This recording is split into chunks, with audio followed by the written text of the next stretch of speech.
Testing, 1, 2, 3. Is this thing on?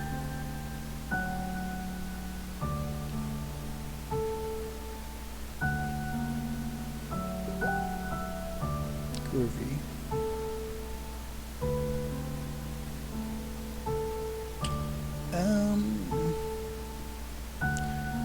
That's right, we just finished Kanaya.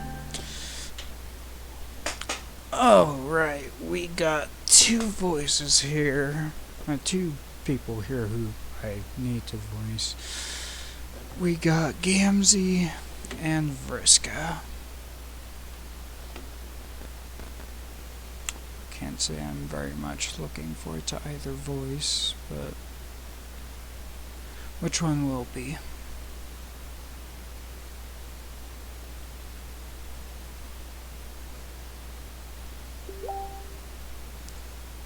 Well, you can do either one, but games are first, so be it. First things first. You deliver Karkat into the arms of a giant white crab, which strikes you as a totally normal and safe thing to do. Oh, that's right, we left him at Dave's.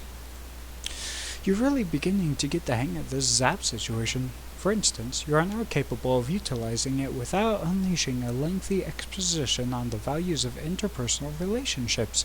You can just go. Lucky too, since when you drop Karkat off at his place, he does not look in the mood for philosophy. More crawling into bed than sleeping for a week. You don't blame him. David and John are nice kids, but they do require a high level of buy-in to talk to. Since you have a memory like a steel friendship trap, you recall that there's another possible bro in the area. What had Karkat called that kid he lost his shit at the thought of meeting? Macaroni? You zap to Macaroni's house. This time you aim for the yard and not the broom closet, and find yourself outside a huge sandstone castle at the edge of a dark, sprawling ocean. You'd have said it was abandoned if it weren't for the lights in the windows, and also the light coming out the door, but hey, whatever. Ah, there he is. Standing at the tide line is some sort of Halloween decoration. A scarecrow made entirely of sticks and hair and a pair of oversized gray pants. Wait, they probably don't even have Halloween here. It's all very spooky enough every day. A nocturnal world can't even buck with night holidays. A scarecrow throws a rock into the surf. Winding up his long, thin arm is a whole production, although the motion is surprisingly fluid. You edge closer, not wanting to alarm him, but needing to move the claw along at a reasonable clip. Clear your throat. The boy scarecrow does the laziest double take you have ever seen. It's like he's on half speed. Motherfucker, are you lost? Actually, hang on. One second.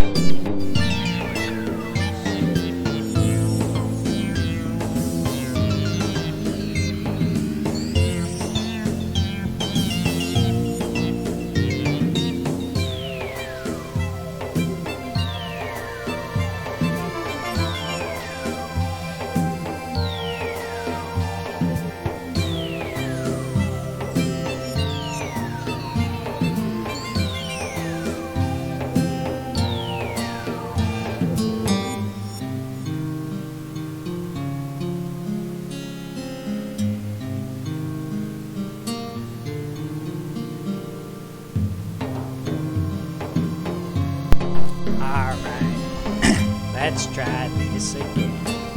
Motherfucker, are you lost? That's a little forward. Not that you aren't hip to the choicest trends that kids are. You have absolutely no problem with some random teenage swearing at you like a video. It's absolutely fine. In fact, you love it. Makara, that's what his name is. Ooh, and look at the ocean. You know, well, yeah. You're doing that right now, actually, since the ocean is right in front of you, and it's very hard not to see at least out of the corner of your eye. Oh, dang. Felt for sure you were someone's lost Lucis on account of you being white all over. Not my own goat for sure. That old bastard's never once showed his ugly skull to share a pie. The tide creeps up the beach, and you take an automatic step back. The water looks normal, and Makara is up to his shins in the surf, but you still don't trust it like that. You can teleport, but that doesn't mean you want your shoes burned off by alien saltwater. What the fuck? What about you, stranger? You ever get down on a hot, warm plate of gooey-ness? Pie, motherfucker. I got one in the oven. Oh, how silly. You love pie. You love it so much more than any weird shit you thought he was talking about. Yeah. He grins, and oh god, horror opens up a pit in your stomach as his skin frowns before you realize that. He's got face paint on. I guess kind of like a clown thing going on. It tracks. The big pants, the crazy hair, etc. That's actually kind of fucking weird, but really not as weird as it should be. Like everything since you began this rocking friendship rock, this new information feels like remembering rather than learning. But right now, all you really care about learning or remembering is that sweet pie the kid mentioned. Hell yeah. You got your pen all at where it's supposed to be. In your sack. Gamsy. Come again? Gamsy. Bless you! My name, motherfucker. For a second, the kid's vacant stare sharpens. His gray eyes are like looking down a long, empty corridor. But for just the briefest moment, you see something lurking at the end of it. Something angry. Then it's gone. Gamsey brings you inside his hive, which is lopsided and shakes when the wind blows. Whoever designed it definitely got their architecture degree online. It also smells a lot like weed. You take a step into the living room. Honk. Oh, Jesus Christ. There are like 4 little honk horns strewn on the floor, in a pattern that will make it absolutely inevitable that you'll step on most of them on the way to the couch. You give up after a few seconds of careful hopping, and just honk your way across the room. It's a goose party up in here. Yeah, brother, make that music. Sometimes a dollop gets too much to contain, you know what I'm saying? Gamsey sticks his head around the door to what you assume must be the kitchen. He's got flour on his nose. You thought he said the pie was already in the oven. What's he using flour for? Hold on just a second.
Okay, sorry about that.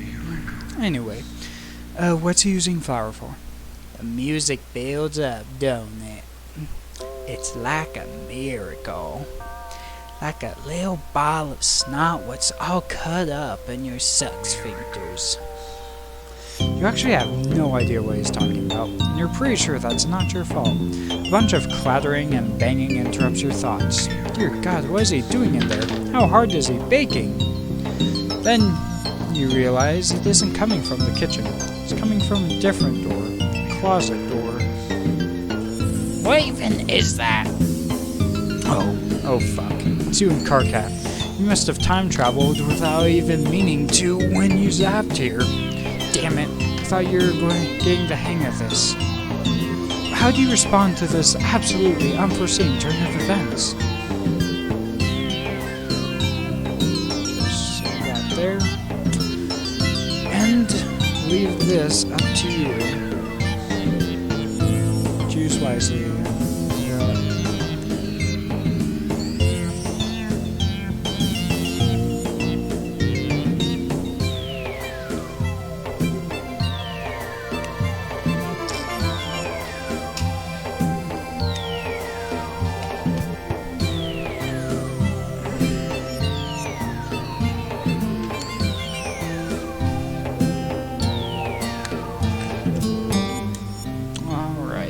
Gamzee it is. Figuring this is the best way to prevent a paradox, you wait until the racket gets loud enough to alert your host. What's all that? You shrug and open your eyes real wide to show just how innocent you are. This is a total mystery that absolutely needs solving. Oh hey, hold up, my brother. I'm hearing something in the scrub code. Some squeeze towards all God's self-trained. The noise in the closet breaks off just as Gamzee throws open the door. Yep, same place as before. Other you and Carcat must be shouting at each other back in his hive. Well, he'll be doing most of the shouting. It's really a mess in there. Shit. Damn, little monster skidded off. Yeah, weird. You have no idea where they went, and you're totally sure it's not a friend of his who flipped out at the sheer sound of his voice. That would be ridiculous. Oh, no doubt. You're glad you agreed about that. Oh, and speaking of which, you mentioned that you have a friend in common. It's Carcat. Small, shouty. Gamzee cracks into such a wide grin, you're surprised his face doesn't turn inside out. Yeah, that is my best fucking friend. As close as two regulars what slithered out the mother grubs from BS together. We get our rap on. Oh, rap. Like actual rap? Carcat doesn't really strike you as the rapping type. Not so much as you notice. But I know he's got that music inside of him somewhere. All wrapped up under his skin. Just waiting for a real motherfucking brother to rip it out. Aw, that's incredibly romantic, but also the creepiest shit you've ever heard. Aw, hell yes. An ungodly amount of steam issues from the kitchen, like someone baking in a cartoon. Whatever it is smells amazing, sugary with just a hint of sharpness to it. Did Gamzee ever say what kind of pie he's making? Miracle pie, sister. Miracle pie. Oh, nice. Miracle flavor. Sounds great and not at all like it might burn the roof of your mouth off. Gamzee emerges from the kitchen, the sweet smell getting stronger as he comes closer. He isn't carrying any plates or forks or whatever, so you guess you're going to eat with your hands? You look down at your grubby little paws. When was the last time you washed these silly things? You're disgusting. But then you get a look at the pie and realize that germs are really going to be the least of your worries. It's thick and gelatinous and green. Neon green. Poison control green. Like clip art or something toxic. You are absolutely sure that whatever this pie is made of, humans are not meant to eat it. Probably not trolls either.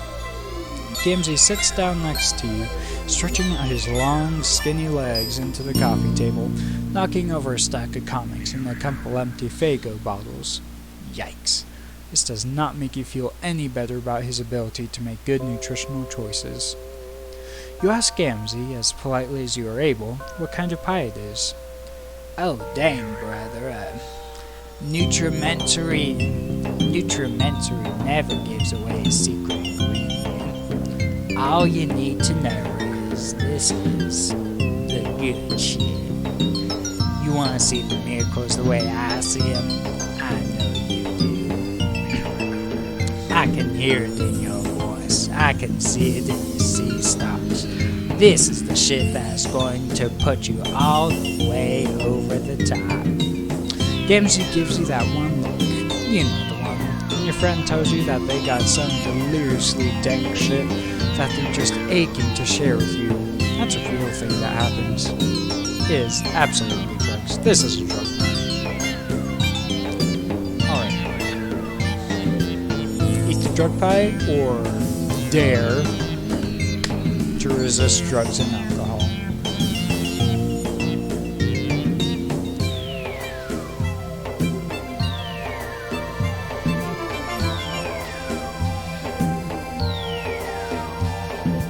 Really?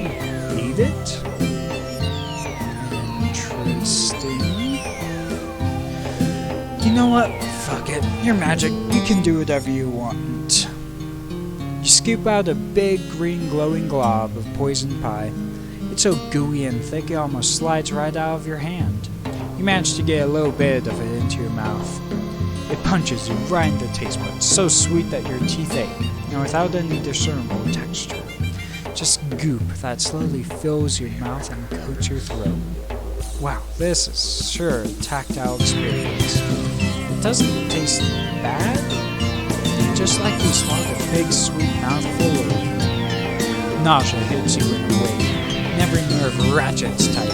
Yet this is definitely not meant for whatever kind of creature you are. Your body wants to reject it. You lean over the arm of the couch and prepare to give this volume an additional content warning. But the feeling passes. Not only does it pass, it is accompanied by a rising sweep of euphoria. It shivers up from your stomach and into your brainstem. You let out an unintentional sigh of happiness and settle back down onto the couch. Wow, you feel so great right now. Holy shit, drugs are awesome! You want to do them all the time. No wonder Gamzee was so intent on getting this pie finished. If you were him and you knew the secret to the wonders of the universe, you wouldn't ever eat anything else. Ever. A long finger taps you on the shoulder. More motherfucker. He offers you the pie plate, and you eagerly dig your fingers in. It's getting all over the couch and your face, but you don't care. You just want more of that perfect, contented feeling. Gamzee watches you with dreamy approval. Somehow, the two of you end up in the supply closet. You aren't really sure why. It just feels like a good idea to go in there. Possibly to investigate whatever it was making a bunch of silly noise just a few minutes ago. Oh, you know what it was. It was you. You and Carcat. You guys came to visit Gamzee one time, but Carcat wussed out. You'll try harder next time. Ha ha, good try, motherfucker. You're not pulling my stuff that easy. My nubby little brother hasn't been anywhere near my motherfucking hive. I've tried to get him here again and again, you know. But he's got all this hate on for face-to-face hangouts. Not like you. You've got your motherfucking pan blown right the fuck open. You're like me, my sister. You're wide open to the motherfucking miracles. You tell Gamzee he's totally right. You are so ready and open to whatever miracle comes along. But no, seriously, if he wanted to, the two of you could go visit Carcat right now. He's probably sleeping off his trip to an alien alien planet, but you could wait. Or zap forward in time a little bit. That's a thing you can do. Oh, for real? Why didn't you say so then, motherfucker? Zap us on out here. Sure, right away. Anything you want, best friend. Gamzee gives you another look at those wide, messy grins, like he can't contain his joy at the thought of being someone's best friend. You totally sympathize. Can't actually remember how to use your magic powers right now. You think it's possible you're a little too high. You don't even remember how you came to be lying on this filthy closet floor and looking up at the filthy closet ceiling. Shouldn't you try to keep the place with your cleaning supplies, a little cleaner? No worries, my brother. There isn't any rush. I got my certainty on that one day we're all gonna get together in one big home pile. My boy Carcat, T-Dog, Aqueous, that nasty cerulean bitch what's always mad as hell. Everybody. We'll all climb up to the clouds together.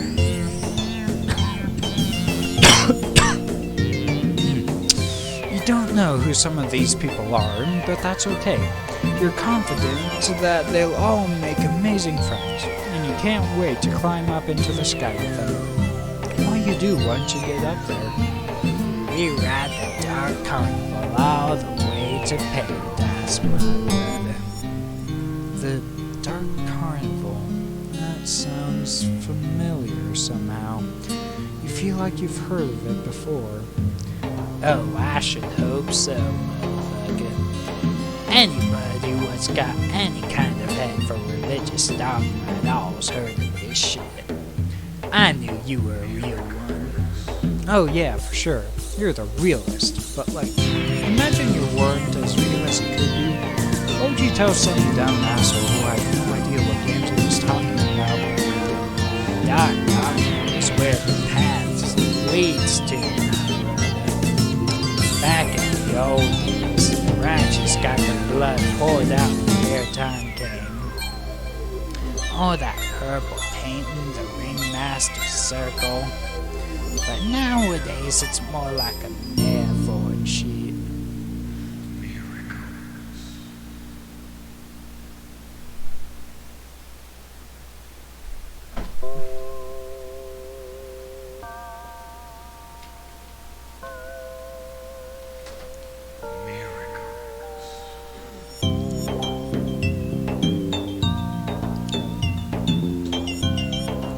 That soul's got to all up and go somewhere, don't it?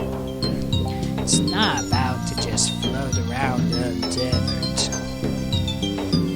So it rides on up to the carnival, where it gets all right and properly judged.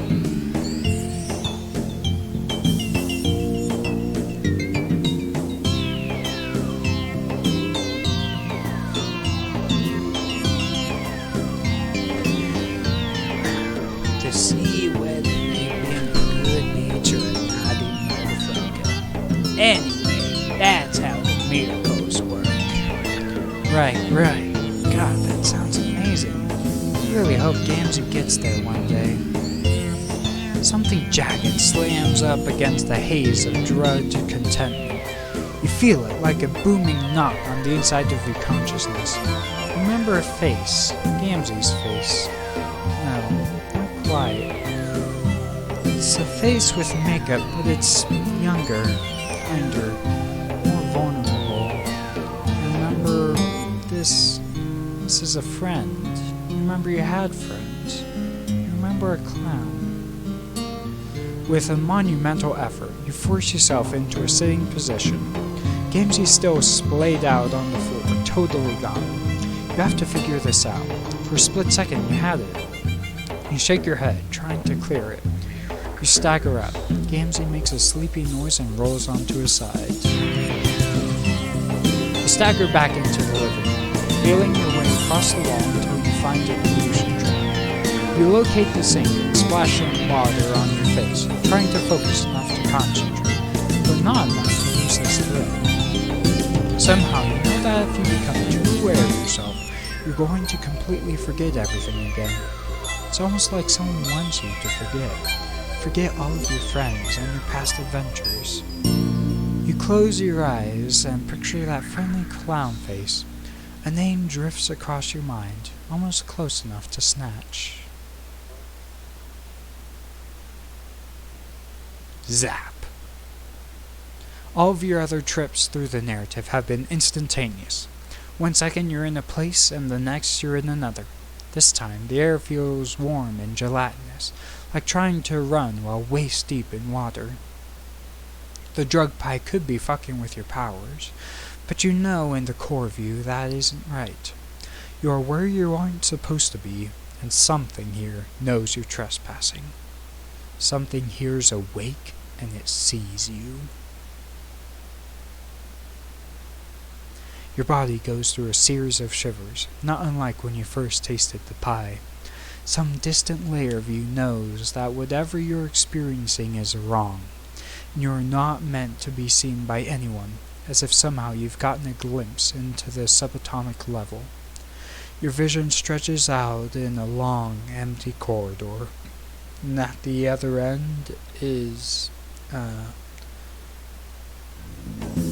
You slingshot back into Gamzee's hive, hitting the floor with what feels like every inch of your body. God, how can you fall on your ass and your head at the same time? How is that legal? Even worse, you appear to have sobered up much faster than you had any right to. The high has broken like a fever and you're sweating through your trim-collared shirt. You turn. Gamzee somehow moved himself to the couch while you were doing whatever it was, trying to throw yourself into the part of the narrative you don't have permission to see. You look significantly less stoned than before, too. Where'd you go at, motherfucker? You just tried to pop in to visit someone you thought you remembered from your past. And it went wrong. Somehow you're just getting the image of a T-posing figure, which is absolutely absurd. Damn, that's some deep nonsense right there. Some righteous fucking noise. Yeah, I guess so. Probably just the drugs, though. Gamzee looked at you through slitted, hazy eyes, and you realize that trying to explain anything to him while he's in this state isn't going to do any good. He's just a fever dream. And that's probably exactly what it is. Shit, maybe this is what the kids refer to as a mad trip. Is this what Gamzee does? Just sits in his hive all the time and gets high? Well, that's a perfectly respectable way to deal with a helpless like alternative, but God, it makes you sad. All these kids you've met so far make you so incredibly sad.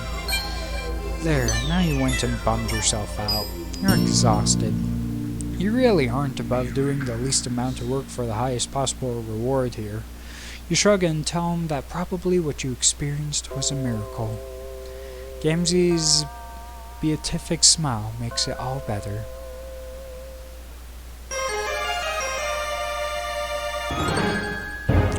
In case you're wondering, in the other route you convince Gamzee to stop doing drugs and he does that thing that he did on the meteor where he kills everyone.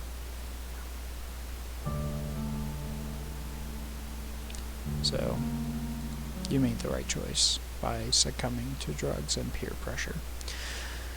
Anyway, we just need to get through Vriska, and then we can do Equius. Your last narrative, John, has you walking down an alternating shore.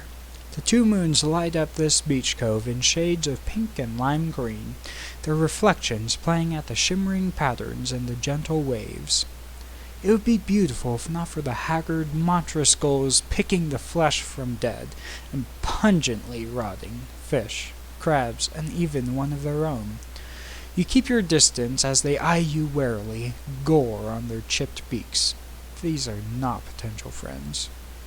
Everywhere you jump, serendipity seems to guide your hand.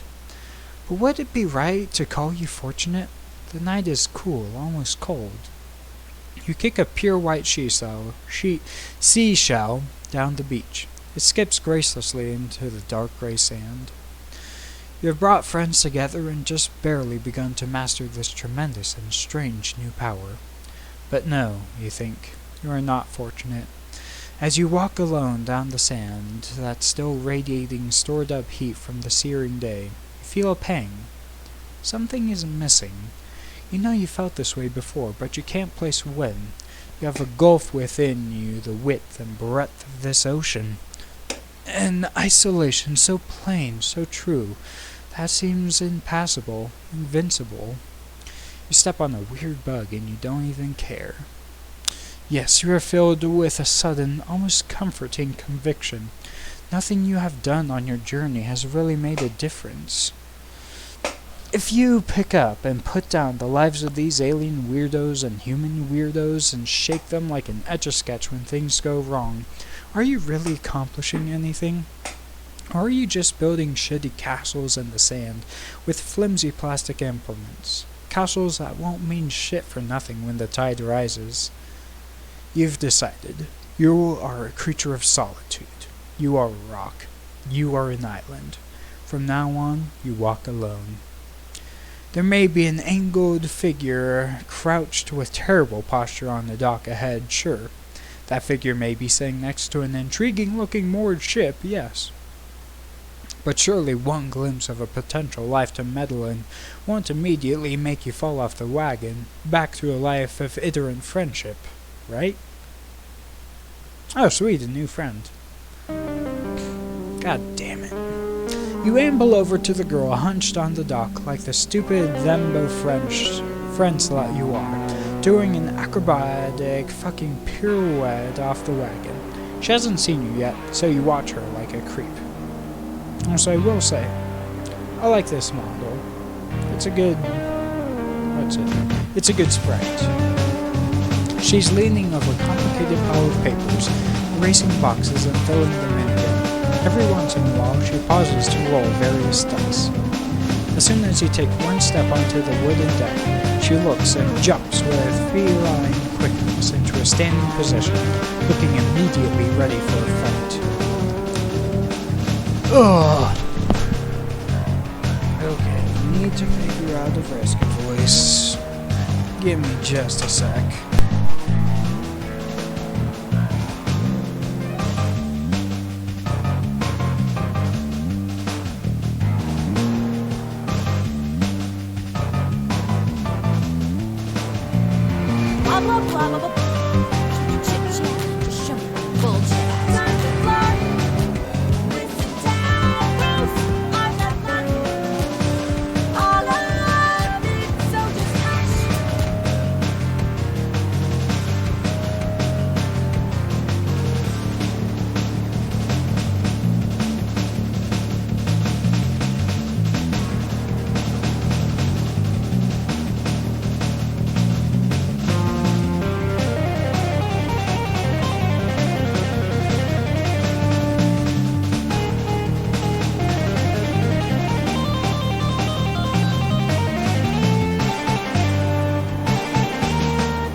Raise your hands in a pathetic sort of I'm innocent and weak, which for you is basically an Wait a second. You're that weirdo who's bothering Kanaya, aren't you?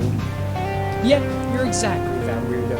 And now you're here saying hello to a new stranger. Maybe make a new friend. Isn't that great? By the way, this song was also used for L Word in... the one before PesterQuest. This one. They have the same song.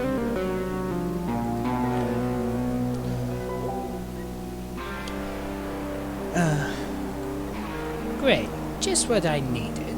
More meddling. I know I'm the coolest, but I'm kind of busy right now. Big campaign tonight. Dude, you're so good at campaigns, you tell her. You're all about hope and change.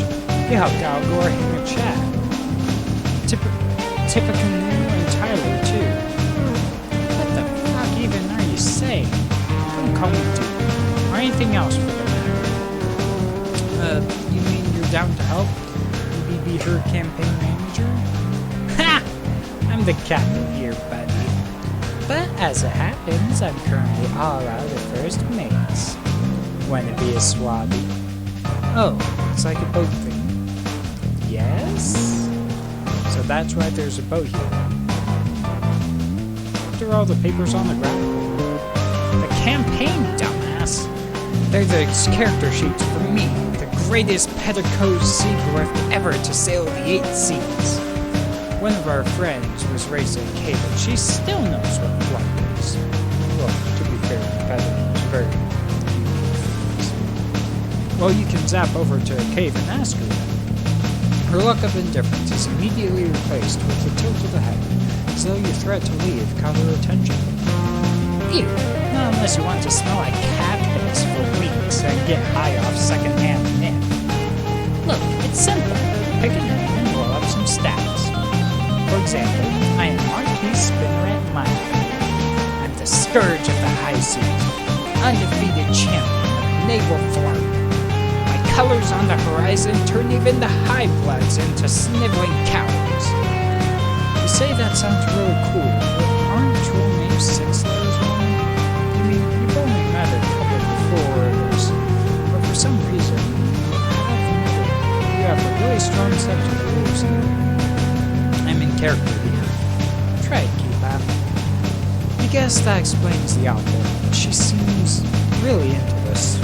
Maybe weirdly into this. It's all a bit intense. Isn't this just a game? Flarp is more than just a game. I'm the best there is. How about this? If you agree to make a character and sail with me, I'll tell you my real name. You look at her elaborate costume, over at her ship, and decide. Why the hell not? You've already made your friend bed, now you have to sleep in it. Not that you're going to sleep or anything. That would be patently ridiculous. Okay, let's walk you through this. You should be flattered that a master gamer like myself is giving you the full tutorial. I had to read the books myself, with no help. The first thing you do is roll values for each of the 10 die rolls. Simple, right? She pops a huge bag of dice out of her Rolodex and starts handing them in groups at a time. You roll 2d4 for dice, roast strength, throne, the Empress, and get 2 ones.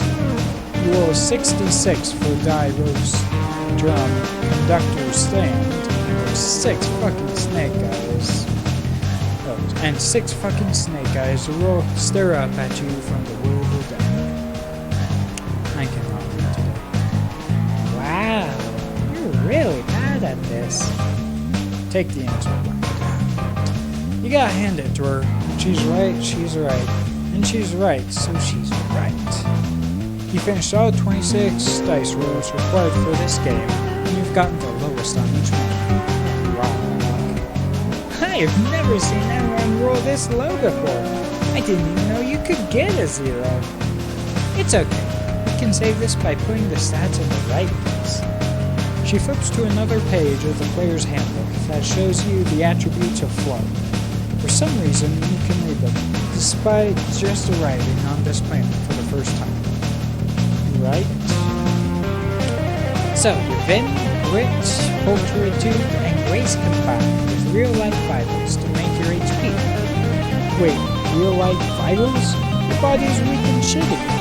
Is this some sort of hardcore game? The most dangerous game? If you die in the game, you die in real life?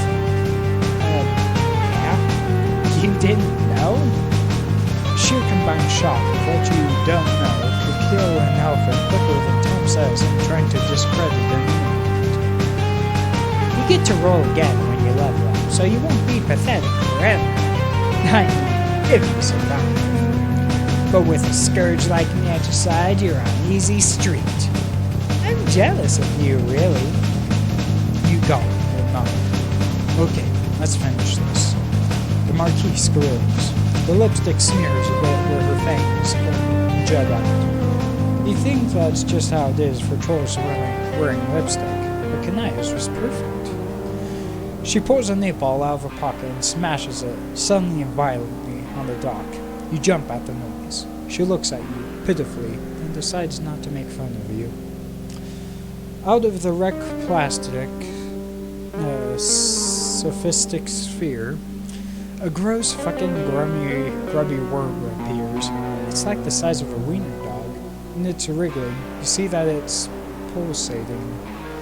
Covered in the blue-tinted family recreation water once inside the nape ball, the grub's swollen over the posterior glistens. It extends to deposit a massive brood of eggs, each glowing in the center with a slowly pulsating LED light. This is so fucking gross. You look away and dry heave a bit, leaning off the dock. So far this game sucks ass. Gee, don't tell me you haven't seen a game grub before. You tell her you have never seen the game grub before. Also, maybe she should give a CW before she makes you watch a thing that includes a glistening over-posterior. Oh wait, over-pository. What? Shit, yeah, that was pretty gross. Here, bring up the pause menu, clicking on warnings, and give it a read before making a full decision. Have those been there the whole time? In case you're wondering, these were added during Vriska's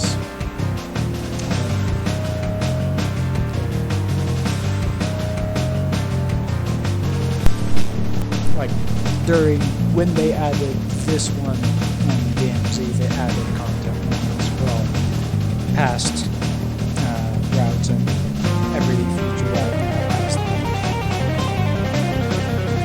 Vriska taps her foot impatiently while you fuck around with the game. For some reason, seeing a full list of content warnings isn't easing my anxiety about what's ahead. It reminds you of something that once made you angry. In fact, you're especially worried about the gore and death tags. Maybe you should just peace out with this.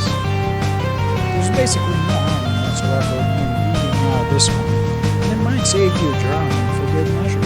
Not that flirtation with their dangerous ends is exactly rare for you.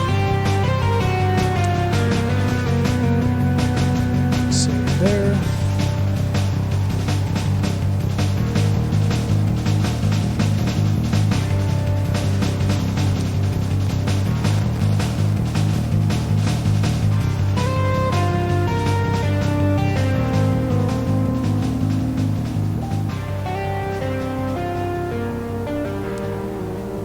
Alright, play for it.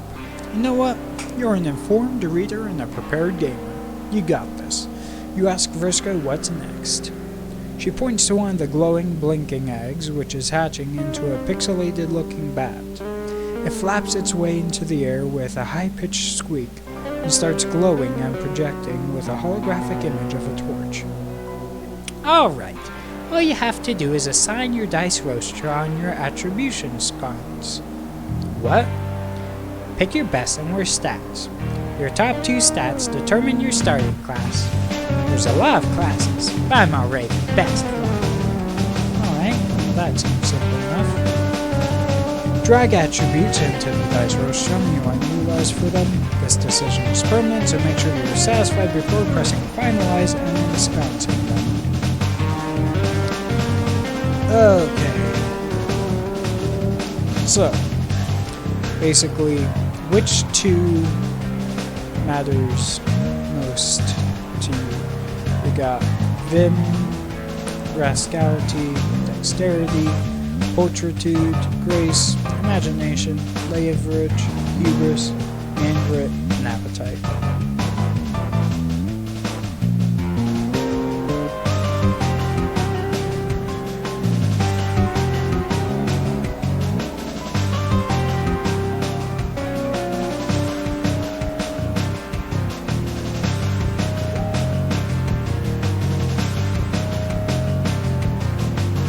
rascality, ability to get away with mischief.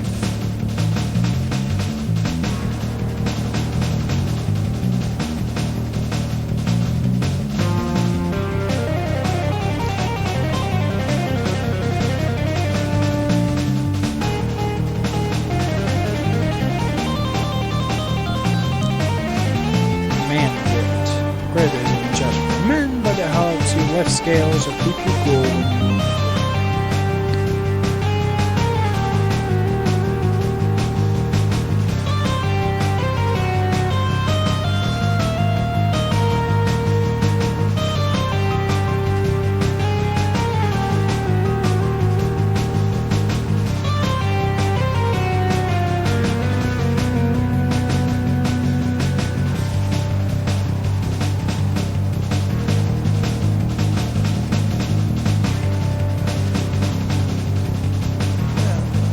Okay, so Vim, Vigor, primary component of HP, makes you more durable, so raises your health. Rascality, ability to get away with mischief. Dexterity, how finesse you are, in other words like picking locks, picking pockets. Pulchritude, your suaveness and hard-boiled credentials, important for actions for charm and charisma. So, charisma. Grace, your ability to maintain poise and smoothness. Imagination, your inventiveness. Leverage. Leverage is the foundation of balance of power. Not sure how it really works. Hubris, sheer confidence. And main grit lets you lift scales or keep you cool. And appetite. So high appetite makes you more effective in combat. Low appetite improves your passive healing.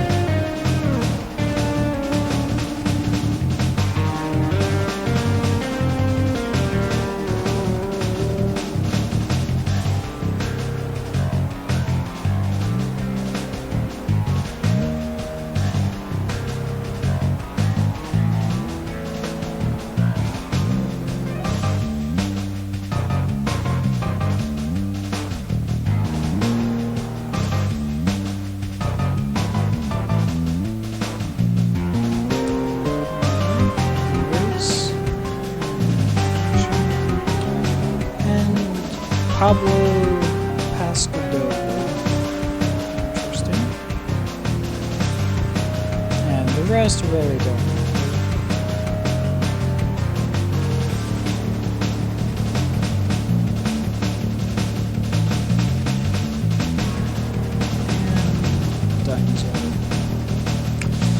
Your highest two attributes are grace and imagination. Your starting class will be Pablo Pascadova. As a sprightly spellcaster, you'll be dancing rings around your opponents, their feet to the beat. As a max level Petticoat Seagriff and a level 1 Pablo Pascadova. Not exactly the nether strap. You're lucky you're paired with a number 1 getting on alternative. Before I carry you to victory, we just need one more thing. There's more of this bullshit? What now? Is a giant sandworm going to poke its head out of sand and puke up some more fucking game mechanics that'll be described in excruciating narrative detail? Quit being so dramatic. The character needs a name. Oh, a name. You already have one of those, though. I told Jay did already. But man, you're not feeling as comfortable with it right now for some reason. Why is thinking of yourself as a distinct being with an identity and a history feel so uncomfortable? What's wrong with you? Might as well just make up a character name. That's up to you, I guess.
PesterQuest welcomes you aboard her ship, How Marcel. Marcial? How do you pronounce that? Like Marcial? As soon as you confirm your name, the other eggs start squelching and cracking into more various flying holographic biotech projectors of various shapes and sizes. Moths and dragonflies and lightning bugs zipping off into the distance. Friska capsulogs all of her various books and character sheets, pushes her eye patch glasses up to the bridge of her nose, and clambers up the gangplank of her ship, which you see has a name painted on the side in cerulean script as you follow her. Brigantine. Here, hold this. Friska hands you a rope, and you hold on to it, keeping the mainsail rolled as she scurries to and fro, aft and bow, across the deck of the ship, making adjustments. You watch her try to tie a double bow, but struggles with the dexterity of her mechanical fingers, swearing in frustration under her breath.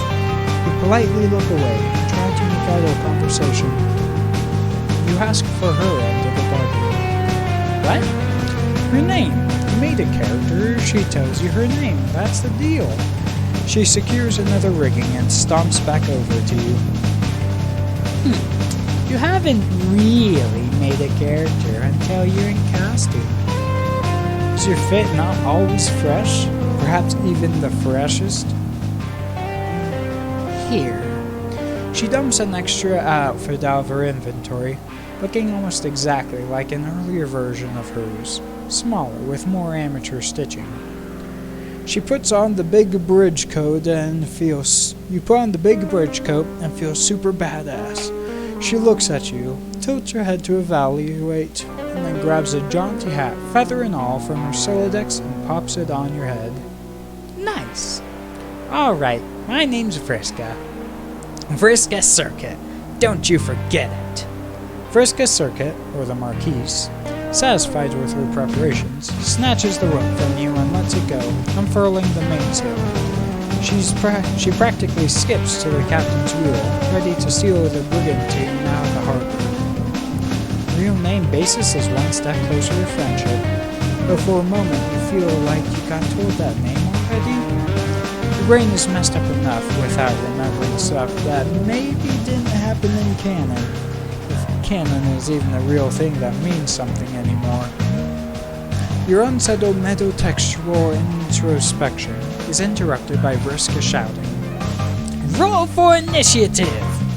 You hear the buzz of projector bugs boarding your ship, and soon 4 flickering holograms appear on the main deck, looking like lurching zombie trolls.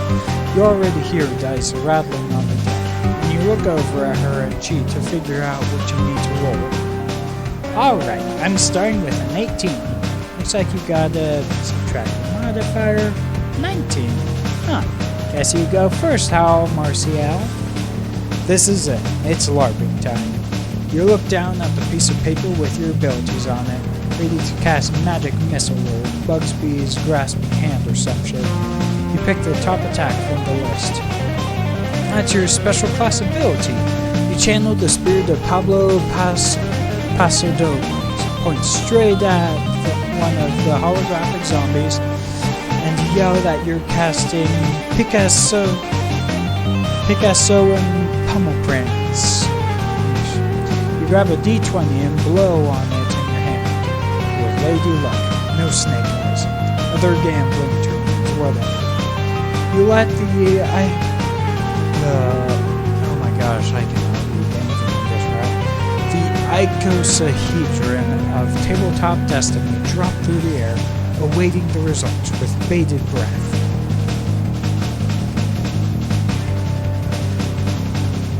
You get a 2 in this. God damn it. Friska laughs out loud. Check out how a real gamer does it. Then she shows you how a real gamer does it. Over the course of this and the next 4 holographic encounters of ballooning complexity, tediousness, difficulty, and word count, she just rolls so many goddamn dice and keeps track of so many goddamn stats. You're overwhelmed, bewildered, and tired of doing math in pencil by the time the last squid-themed hollow monster dies. You're worried about the danger of this game before, but it seems like the only way you're going to die today is from fucking boredom. Then you spot it. A schooner painted all in black emerges from the fog. You shout to Vriska that there's a ship on the port horizon. Vriska looks right. Does she not know the difference between port and starboard? You point in the proper direction, and she gives you that mischievous grin of hers. Now it's time for real action. We've entered the PvP-enabled zone. She puts aside her character sheets and dice, drawing a blue saber. She holds in one hand the ship's wheel in the other. That's the Rue, the ship of Dreadclaw of Ophelia, top of the Naval Flarb leaderboards. She's got a whole crew on that boat, but she's just another rich sea dweller with hired help. She's been too scared to face me. Vriska's pointed your ship straight at the Rue, and you've picked up speed. You can make out the troll girl with thin ears and a gaudy purple outfit that you describe as a sexy pirate Halloween costume from the world's most bougie party city, Dreadclaw Ophelia. It's absolutely garish compared to Vriska's more norm culture approach to RP activewear, but dressed more humbly than the captain or a bunch of lowbloods standing behind her, clutching shitty rusty swords and shaking. So let's bring the fight to her. And not slowing down, pointed straight at the enemy hull. Vriska steers your ship directly into the well-appointed schooner. You struggle to keep your feet at the shock of impact, which knocks the violet blood in your frightened thralls to the deck of the Rue. She yells over the din of horrified wood-on-wood screeching. Hey, Swabby! Wanna be real good at sword fighting? You look at her with stars in your eyes. Yes, you do want to be real good at sword fighting. You nod eagerly, and she underhand tosses you her blue-hilted saber, which you catch eagerly. Vriska grins back, puts her hand to her temple, and squints with her one good eye. The 7 red dots of her prosthetic seem to smear and blur as your vision loses focus. You've managed well to this point as first mate of the brigand team, but your sea legs seem to give out on you all at once. You drop the sword you were just given, and it clatters to the deck. You tried to tell her something's wrong, but your mouth lolls open and you drool a little bit. A dull pain gains in the sharpened sun clarity. It feels as though 8 spindly legs are crawling on your head. No, in your head. Each footfall feels like a knife cutting through butter. At some point, all sensation slips into nothing, and you follow the sword to the ground asleep. What the fuck? Wake up, moron! You don't hear that, and you don't wake up. The sodden swell of the ocean gives way to the rustling of alien trees. No longer do you hear the scream of gulls following your ship, waiting for corpses and gore to tumble overboard. It's all peaceful. Consciousness returns to you, and its first present is the discovery that you're face down in slightly wet dirt. Some got in your mouth. You spit it out and sit up, brushing muck off your flarp costume. Wait, that's not a flarp costume. That's a hoodie with a jagged cerulean symbol. A different symbol on it, loose-fitting, as though it belonged to a friend. Half memories swim in your mind as you take in the scene, just as familiar as your clothing. A stump sitting in a clearing between the trunks of a purple treed alternating forest. A harpoon sticks out of it. This stump would typically fill you with unease, an aura of death and defeat. But a squirrely silhouette cuts through the darkness, and you step further into the clearing and feel your heart lift. Hey, oh dear. Oh crap, I knew the voice for her. Sitting there on the stump, kicking bare feet back and forth, tilting her head to the side and smiling impishly, is your friend, oh dear Lamati. You remember her. You remember her! Psst! Fancy seeing you here. That's a joke. I'm a figment of your imagination. I was expecting you the whole time. She pats a stump next to her in an inviting gesture, and you sit down. You feel less adrift than you can even remember. You tell her you missed her. Of course you did. You've gotten yourself into a real mess, dear friend.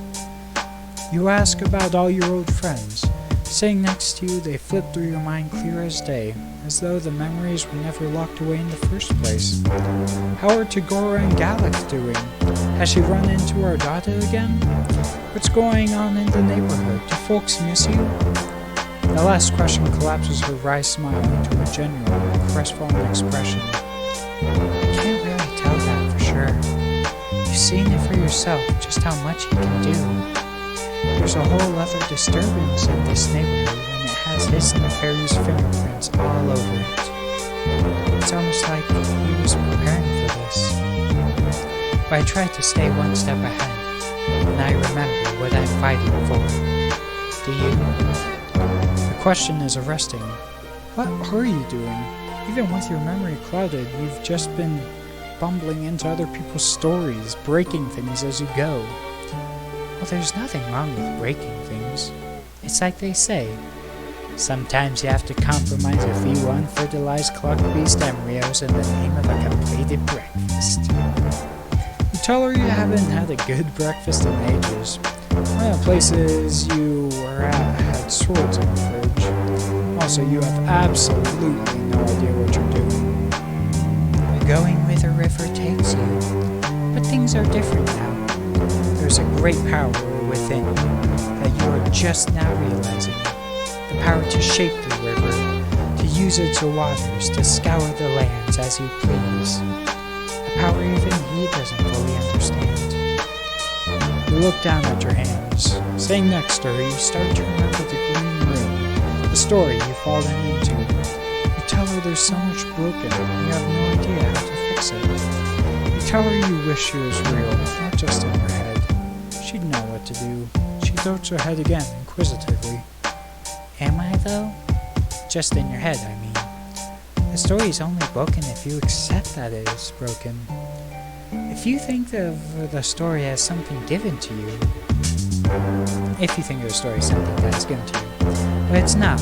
Puppet masters may try and tell you that the strings they are pulling on are the only ones. As she says this, her head jerks back, offhand, but she continues whispering, calm as ever. Don't be afraid. Don't let anyone tell you that this story belongs to them. Not him, not anyone. You feel it too. You feel like threads tug at your body, and at hers even more. Her limbs twitch and pull in gruesome pantomime as more and more strings loop around her and disappear skyward. They nearly surround her completely, but you're powerless to resist, paralyzed. It's for you. It's always been for you. Remember, friend, the only question.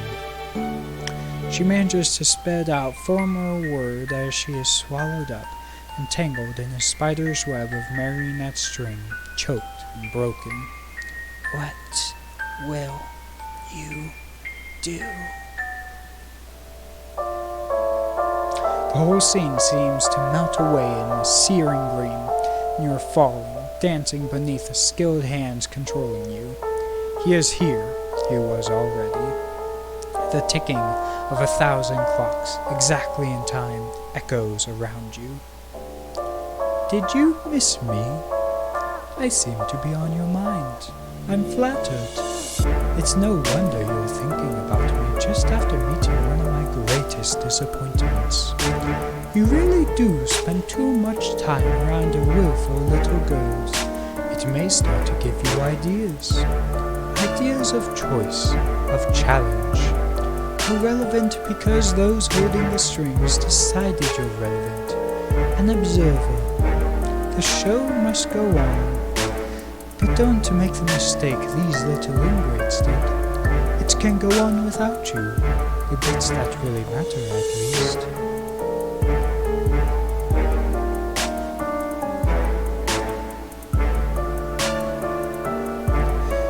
What's that? Am I this? I'm afraid not, darling. I don't even know to what you're referring. Tears sear at the edge of your eyes again. You try to keep Boldier's words in your mind as the strings squeeze the breath out of you. What will you do? Another voice seems to answer from another place entirely. Scratchy and loud, it says, "Fix this." You wake up. Cold stone and a draft greets you. Charming. You blearily open your eyes, memories of the dream already fading to wisps in your mind. You're in the cluttered bedroom, or the cluttered respite block that you're sure is Vriska's, based on the broken apples scattered everywhere. You pick yourself up off the ground and try to think about how you got here. You passed out back on the brigantine. She must have brought you home. But where is she? You turn around and see a window. You look outside and see a dramatic scene below. Vriska is mind-controlling a group of thalls, one she must have run off the Dreadclaw while you were out cold. You're marching one by one towards a massive web. Perched in the web is a giant spider, heaving, poking, hungry. Vriska is about to feed the losers of this game to a Lucis.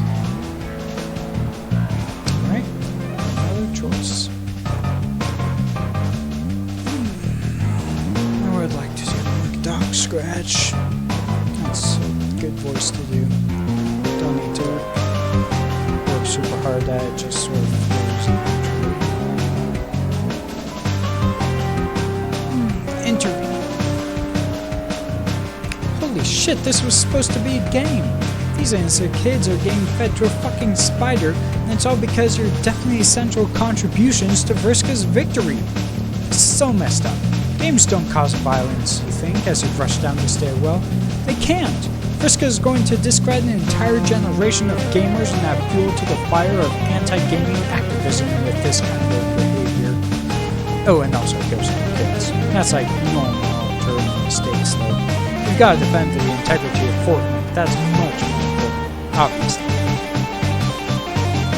You rush out into the late night air, too late to save a tranquilized, mind-controlled olive blood from being torn asunder. Vriska's Lucis holds the troll boy in her forelegs. No way to... male olive blood. Isn't that what Eric's troll was?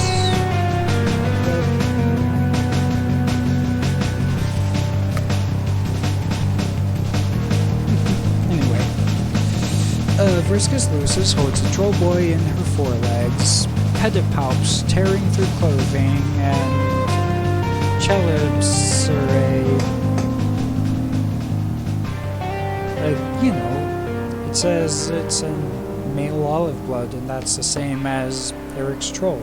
Just kind of reminded me. Pedipalps tearing through clothing, and Chelicerae tearing into grey flesh, feeding a winding intestine into her mouth. You feel like you're going to yards. You have no idea what you're doing, standing out here alone against a giant monster and this gaggle of mind-controlled thralls. But you gulp down some ale and yell, "Stop!" Vriska turns to you, and frankly, it doesn't look like she's doing a lot better. She's got a similarly sick expression on her face, but something in her eyes is dead, resigned. The expression crumbles into a scowl. "What the fuck are you doing?"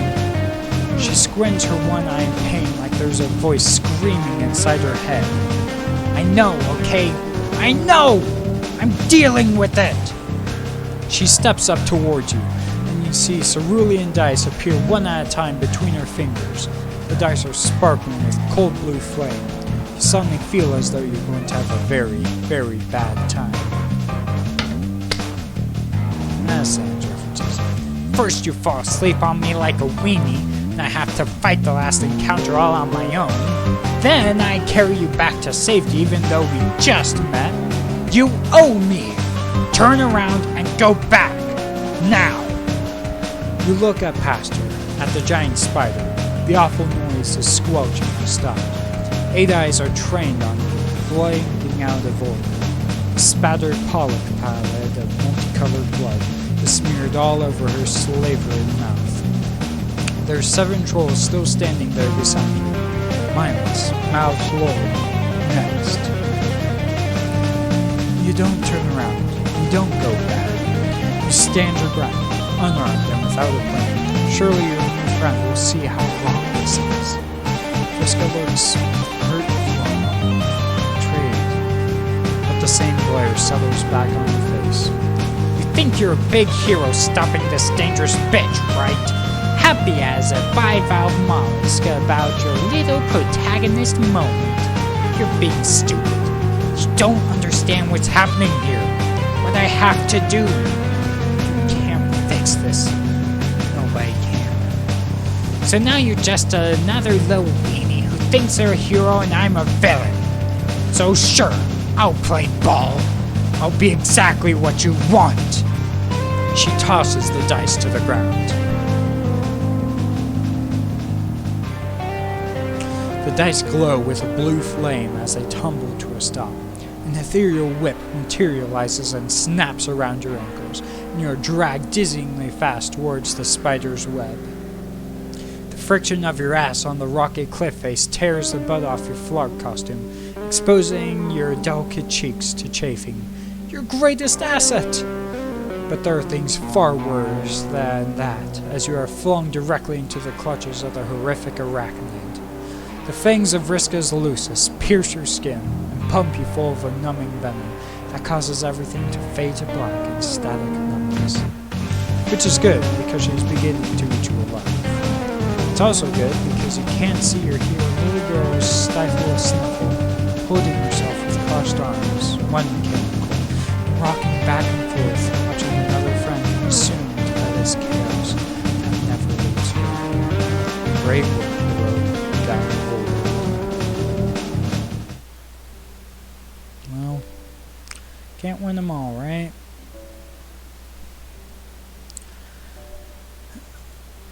Alright. Actually, give me just a sec. Need to get some water.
Alright, I am back. Just want to say that that last bit of doing Vriska, that was fun.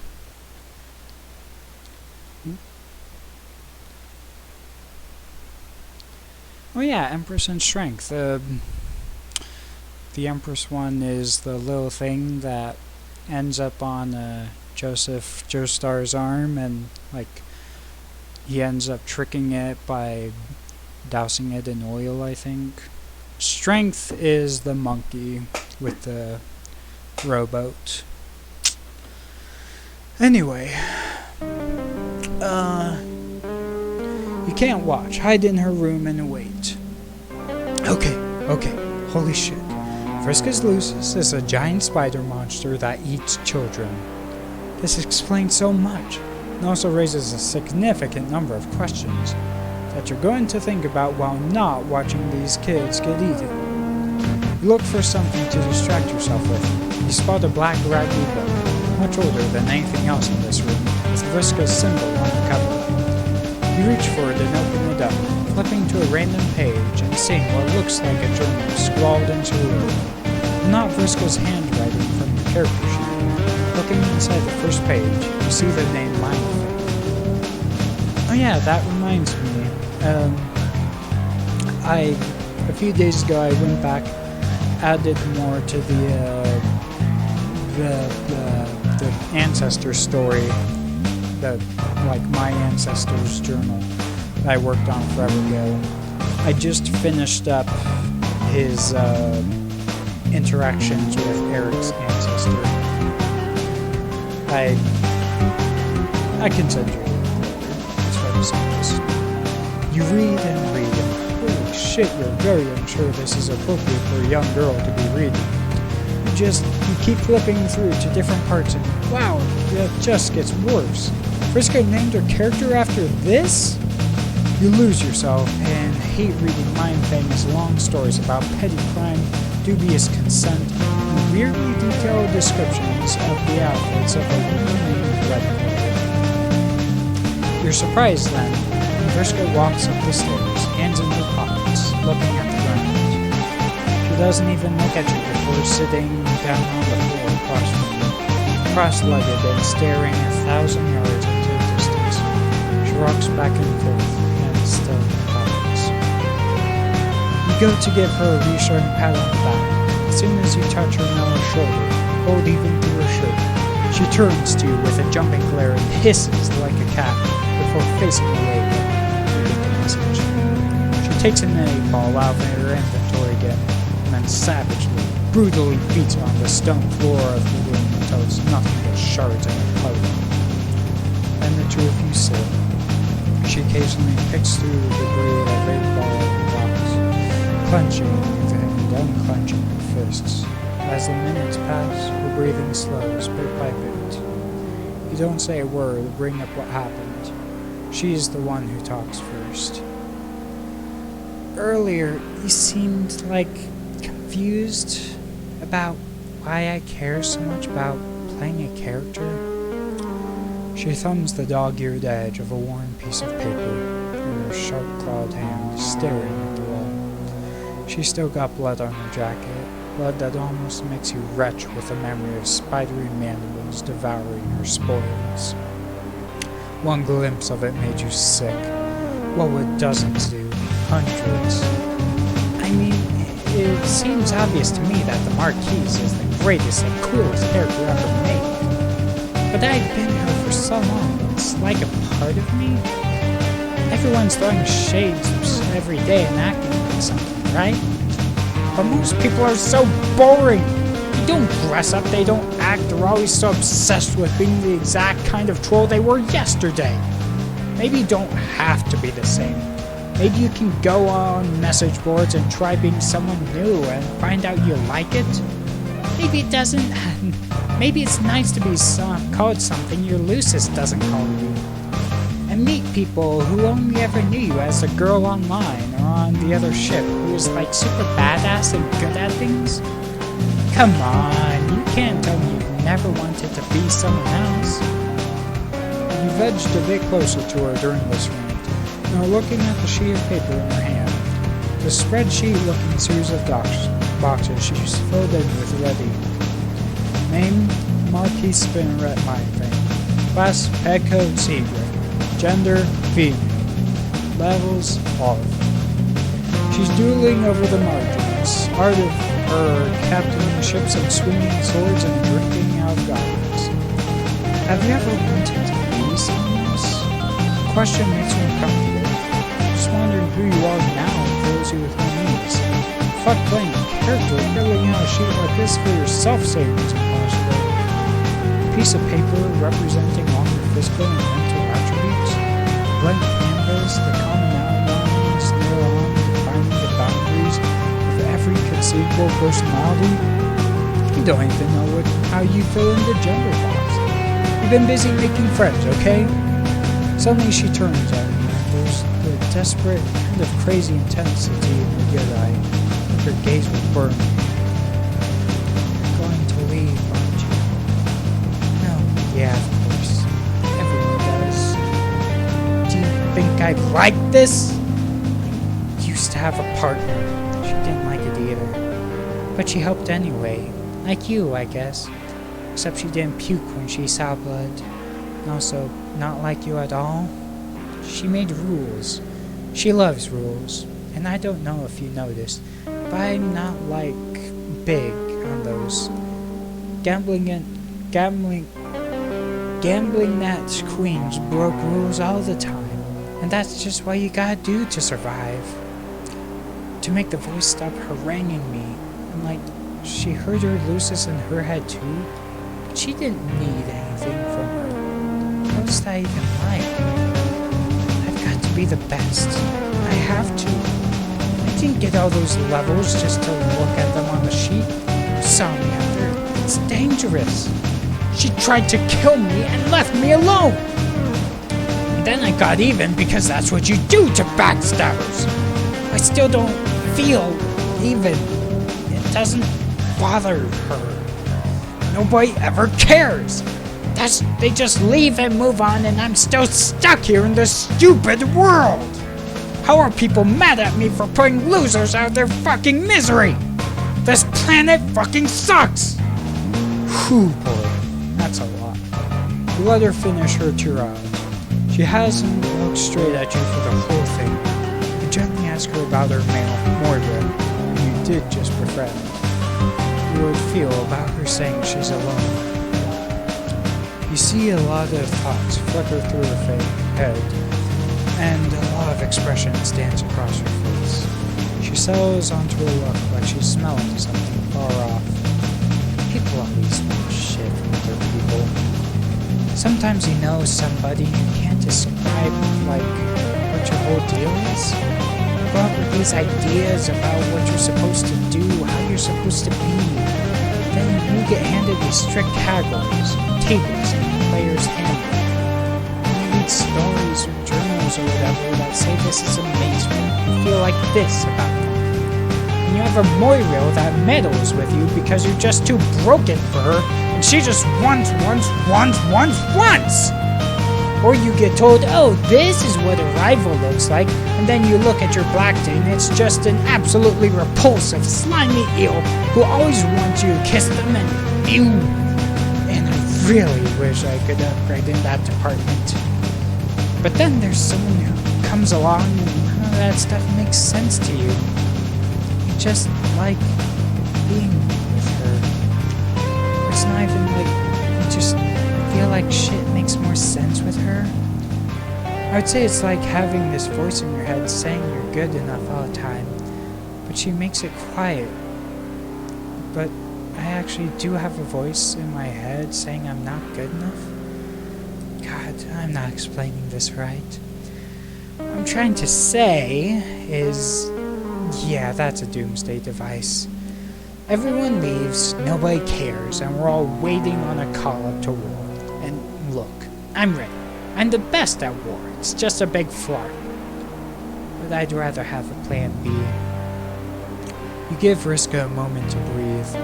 You don't give her a reassuring touch on the back, remembering her jump and hiss when you tried that last.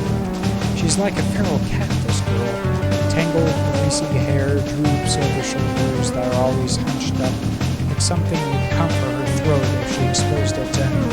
I wonder if she ever let her shoulders down on the girl she was talking about. Nice, perhaps? Of course she did. You wonder if she ever will again.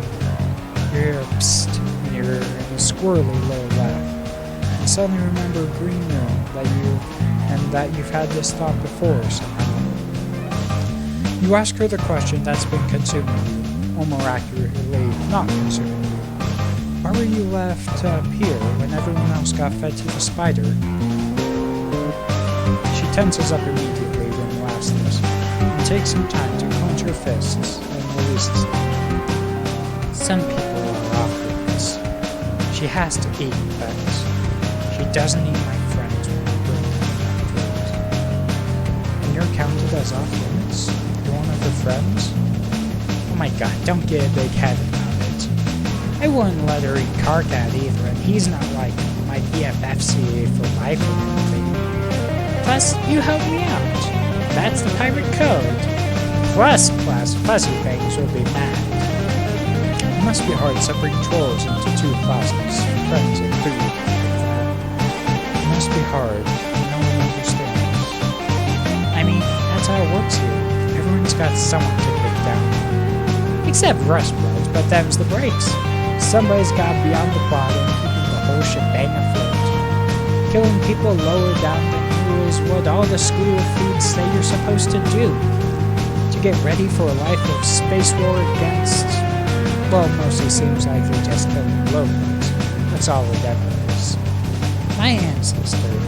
She looks left and right, as though she's going to be overheard. Leans in, smirking. She sounds like she's letting you in on a secret. Yeah, a secret. My ancestor, Mind Fang. She sailed around being the terror of the high seas for a while, but she fell in with a group that was going to do something about all that. A bunch of weirdos led by a mutant who wanted revolution. I've always wanted to be like her. I like using her name more than my own for a while. Dressing up like her, learning to sail. I always end up back here with a pile of corpses. That's having Lucis, right? Sometimes you don't get to do what you want to do. She talks to me, you know. It only stops when she's full. Always whispering in my head! Saying I was fatter than her, saying I deserved all the things that happened to me, even when I was bleeding out on this floor. You look at the cold, cluttered, uncomfortably drafty room.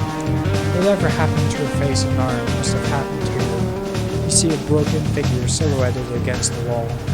You look back at Frisco, and you know what she is.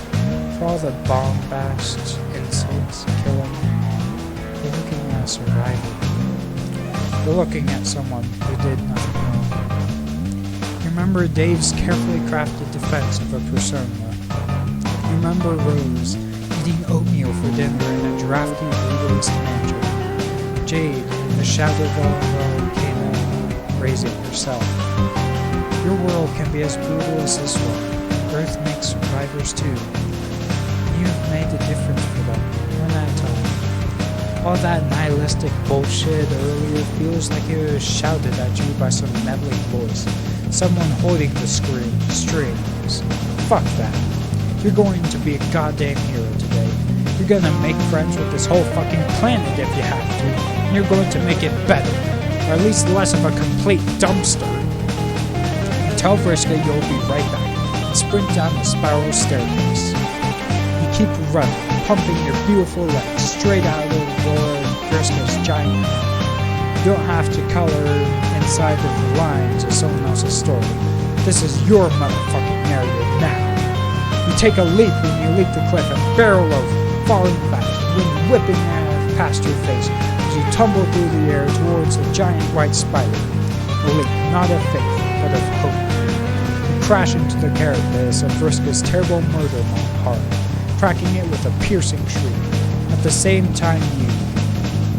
zap!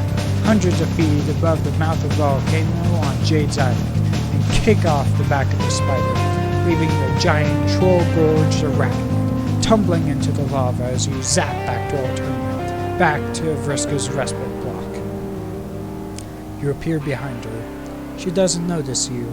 She's looking out her window, down at the empty way, with a shocked expression. Still looking at the window, her stunned silence turns, slowly, into a grin somehow less generous than you would describe. Into a grin someone less generous than you would describe as shit-eating. Holy shit, Howl Marcial, you actually did something! Hell fucking yes.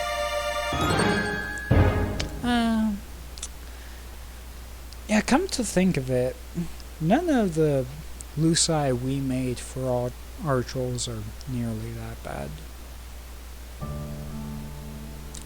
Anyway, if you want to continue, this one is next. But if not,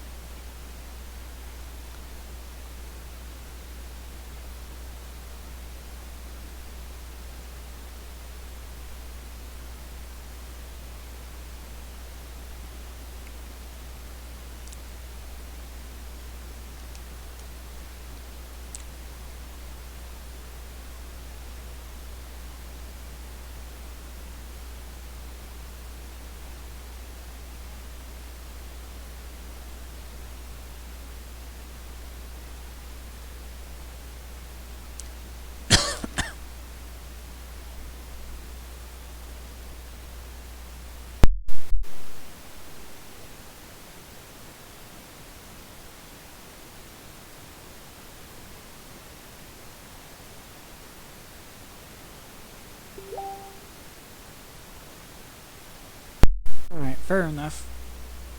Well, see you around. Alright, fair enough. Well, see you around.